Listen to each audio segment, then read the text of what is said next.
Stocks which are setting up for a possible breakout in next few days. Let's have a look at some of the stocks which are setting up as a possible breakout. So you have here Caterpillar. So after this first leg move, it has like pulled back a little bit. You have RTX, again this was a move, and then now a nice normal minor pullback. You have Maxar Technology, communication equipment, Holisys Automation, big high volume breakout, then a pullback. AAW, Atlas Air Worldwide, EIGR. This is a very nice setup. This is the kind of setup which I like for looking at an anticipation. This first leg was very explosive, 100%, right? And then it is having this minor pullback.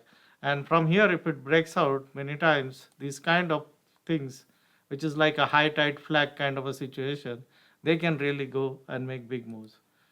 Pure Storage, again here earnings, after earnings it has recovered going sideways, so likely to break out. This one is a little bit like crawling up, so it may not be the best of the setup. Cardinal Health, again going sideways. Splunk, couple of more days of sideways will set it up much better. AMRC. So these are some of the stocks which I am watching for next couple of days for a possible breakout.